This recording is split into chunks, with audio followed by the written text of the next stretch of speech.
Hey guys, welcome back to my channel. My name is Deepa Brar and I'm here to inspire you all to live a deeply beautiful life. Okay, in last week's video, we talked all about what are the best hair loss surgery options available at this moment, as well as what works best for women too. So if you guys haven't watched that, go back and watch that video. But in today's video, we're gonna talk all about how to maximize the results from your hair transplant surgery. And there are some really great juicy tips in this video, so you're gonna wanna watch until the end because I'm also gonna break down what not to do. Before we get into this video, don't forget to subscribe to my channel and share this with anybody that might need to watch it. So the very first tip that we are gonna talk about is using a low-level light therapy device. Now you guys know, if you've been watching my channel for a while, you know that I absolutely love low-level light therapy, or also known as red light therapy. I just wanna give a quick shout out to iRestore for sponsoring this video. You guys know I've been using my iRestore device for about 3 to 4 years now, and it's still like a part of my daily hair growth routine. So let's get into how red light therapy works. So how it works is basically it's singling out the red light from the wavelength, and it's delivering that through your low-level light therapy device. And that is gonna help to stimulate and boost your hair follicles. It helps to deliver more nutrients to your hair follicles so that your hair follicles can divide and grow and new hair can form. So this is super important, especially as you're recovering from hair transplant surgery. It also helps to reduce inflammation in the scalp so that you can really maximize the results from your surgery. It can also help to really speed your recovery and accelerate hair growth, as it enhances wound healing and tissue regeneration. The low-level light therapy devices tend to look like something like this, kind of like a helmet that you put on your head.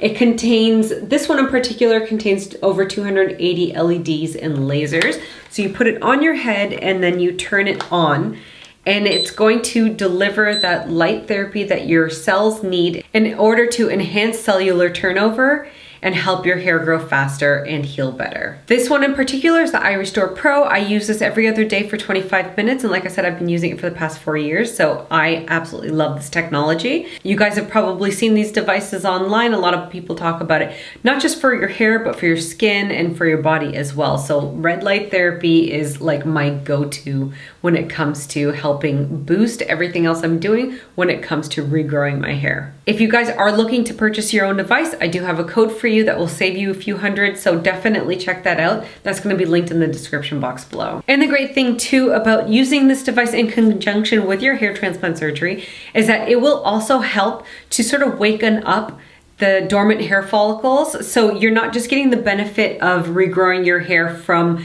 the hair transplant surgery, but it could also potentially help to grow hair that has been dormant for a while. So it can potentially give you even better results after your surgery, which is fantastic. And the great thing about this therapy as well is that it's completely painless. You don't feel it. Now you do need to give it some time to see the full results.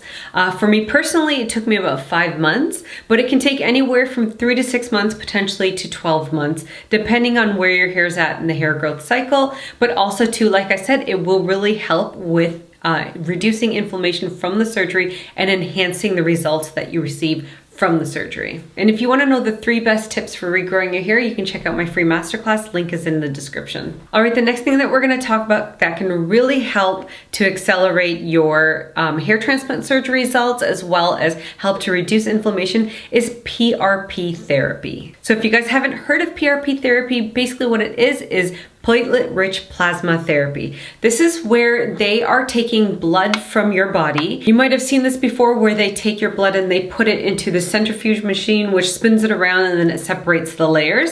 So what they're doing is that they're separating the layers and they're taking the plasma from your blood and then they're injecting it back into your scalp. And so the important thing that's in the plasma that helps with the hair growth is the growth factors. So growth factors are proteins that bind to cells and help to promote cellular growth. So in several studies, it was shown that there's a particular hair growth factor where the production was shown to be decreased in a few different cases of hair loss. So the great thing is that PRP therapy is rich in that particular growth factor. So in hair transplant surgery, what PRP can help to do, heal the transplanted areas, and it will also help to boost the results in the different areas where the hair was not transplanted. So just like in low-level light therapy, it's not only helping to yield the best results from your actual transplanted areas, but it's also helping to serve the other areas where you might have wanted to have a boost of hair density, but you just didn't get the follicles placed into those areas. So now it's not a matter of a either or sort of scenario.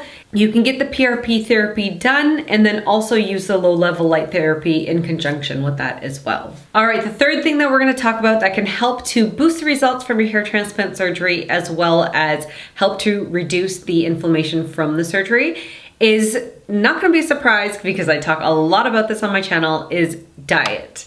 So not going on some like, oh, I'm going to eat healthy diet, but being really intentional with the foods that you're consuming and the time that you are recovering from your hair transplant surgery.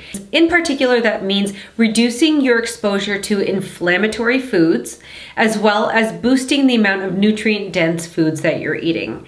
And the nutrient that will help the most with your hair growth in terms of recovering from the surgery and boosting the results from the surgery is vitamin B. So you definitely want to look for foods that are rich in all of the B vitamins. So you're gonna find that in high quality, organic, grass-fed and finished meats, as well as dark leafy greens, citrus fruits, and bananas, avocados. You can get it from whole grains, legumes, but keep in mind that especially for the first 2 weeks, you want to avoid anything that is sort of wheat-based and anything that is inflammatory or processed.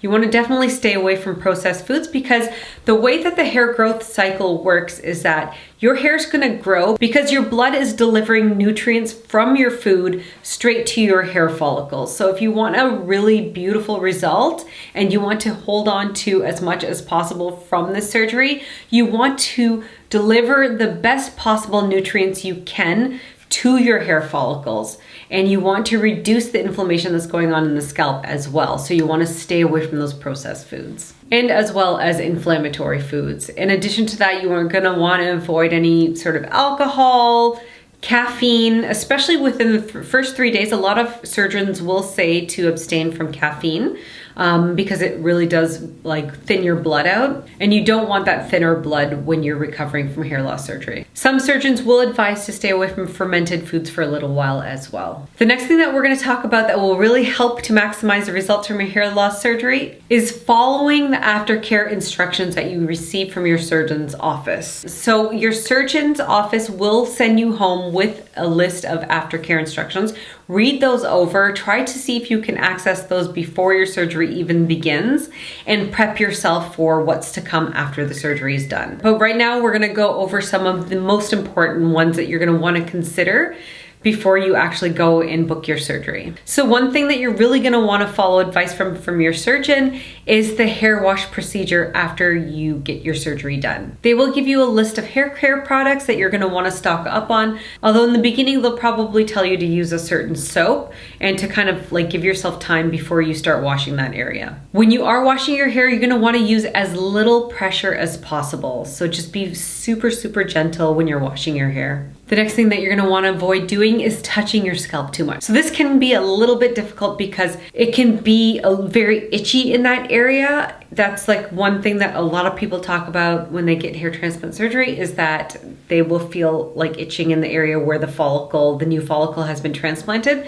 You're gonna want to avoid touching that area because you don't wanna disturb that area at all. And one of the biggest ones that surgeons talk about is to limit the amount of time you're sweating. Try not to sweat at all. Sweating can really affect the regrowth process because it can cause a lot of complications in your recovery. Not only that, but sweating can cause your scalp to itch more, which means you're really gonna have a difficult time not touching that area. But it can also potentially lead to infections in that area. If you end up having an infection in that area, it might result in permanent damage. So try to avoid any sort of exercise like jogging or walking and weightlifting, any of that kind of stuff for the first little while. Again, your surgeon will give you a list of aftercare instructions and let you know exactly how long to avoid these things for. If you live in a place that has a high humidity, you're gonna want to try to stay indoors and stay cool as possible so that your scalp is not sweating. If the hair follicle that was transplanted becomes damaged,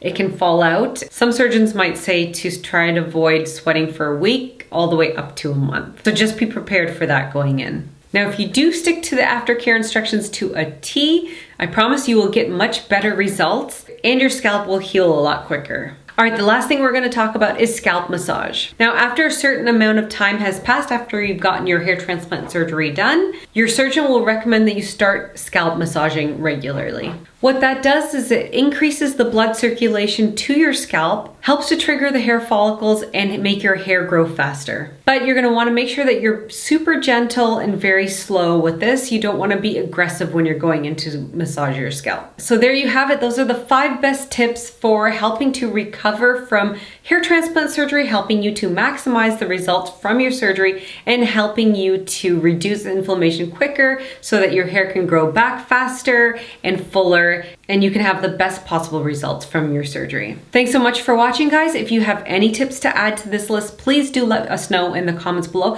It'll help everybody that's watching, and I'll see you guys soon with another video.